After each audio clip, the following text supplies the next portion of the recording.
കരുവന്നൂർ കള്ളപ്പണ കേസിലേക്ക് പോകാം. അതിൽ കുറ്റപത്രം തയ്യാറാകുകയാണ്. തട്ടിപ്പ് നടന്ന കാലഘട്ടത്തിൽ ജില്ലാ സെക്രട്ടറിമാരും പ്രതികളായേക്കുമെന്ന് അറിയുന്നു. നേരിട്ട് ഇടപെടലുകൾ നടത്തിയവരെ പ്രതികളും മറ്റ് നേതാക്കളെ സാക്ഷികളുമാക്കാനാണ് തീരുമാനം. കിരൺ ചേരുന്ന വിവരങ്ങളുമായി. കിരൺ, എന്താണ് ഈ കുറ്റപത്രത്തിൽ അതിൻ്റെ ഒരു സ്വഭാവം എങ്ങനെയാവാനാണ് സാധ്യത?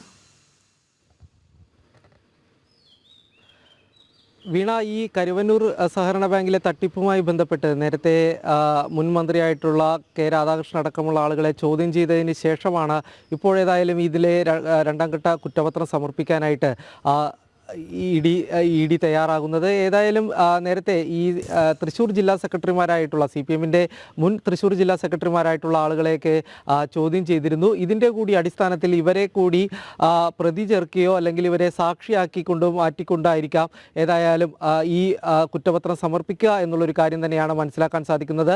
2011 മുതൽ 2021 വരെയുള്ള കാലഘട്ടത്തിലാണ് ഈ കരുവന്നൂർ സഹകരണ ബാങ്കിലെ തട്ടിപ്പുകൾ നടന്നിട്ടുള്ളത് എന്നാണ് കണ്ടെത്തിയിരുന്നത്. ഈ കാലഘട്ടത്തിൽ CPM-ന്റെ ജില്ലാ സെക്രട്ടറിമാരായിരുന്ന കെ രാധാകൃഷ്ണൻ, ഒപ്പം തന്നെ MM വർഗീസ് നിലവിലെ ജില്ലാ സെക്രട്ടറി, ഒപ്പം തന്നെ ഇത്തരത്തിലുള്ള മുൻ ജില്ലാ സെക്രട്ടറിമാരെല്ലാം തന്നെ ഈ എൻഫോഴ്സ്മെൻറ്റ് ഡയറക്ടറേറ്റ് ചോദ്യം ചെയ്തിരുന്നതാണ്. ഇതിൻ്റെ എല്ലാം കൂടി അടിസ്ഥാനത്തിലാണ് ഏതായാലും ഇവരെ പ്രതിപട്ടികയിൽ അല്ലെങ്കിൽ സാക്ഷികളാക്കി മാറ്റാനായിട്ടുള്ള ഒരു തീരുമാനമുണ്ടായിരിക്കുന്നത്. ഈ തട്ടിപ്പിൻ്റെ വിവരങ്ങൾ നേരിട്ടറിയാവുന്നവരും തട്ടിപ്പിൽ നേരിട്ട് പങ്കാളികളായിട്ടുള്ള CPM നേതാക്കളെ പ്രതികളാക്കാനും മറ്റ് ആളുകൾ, അതായത് ഈ തട്ടിപ്പുമായി ബന്ധപ്പെട്ട വിവരങ്ങൾ അറിയാമായിരുന്ന ആളുകളെ സാക്ഷികളാക്കാനുമാണ് ഏതായാലും തീരുമാനമെന്ന് തന്നെയാണ് മനസ്സിലാക്കാൻ സാധിക്കുന്നത്. മാത്രവുമല്ല, നേരത്തെ ഈ കെ രാധാകൃഷ്ണൻ അടക്കം ചോദ്യം ചെയ്തതിൽ നിന്ന് വ്യക്തമായിട്ടുള്ള ഒരു കാര്യം, പാർട്ടിക്ക് നേരിട്ട് ഇതിൽ ജില്ലാ കമ്മിറ്റിക്ക് നേരിട്ട് ഇതിൽ അക്കൗണ്ട് ഉണ്ടായിരുന്നോ എന്ന കാര്യത്തിൽ കെ രാധാകൃഷ്ണന് അറിവില്ല. അദ്ദേഹം അത്തരത്തിലൊരു അക്കൗണ്ട് ഇല്ല എന്നുള്ളൊരു കാര്യം തന്നെയാണ് വ്യക്തമാക്കിയിരിക്കുന്നത്.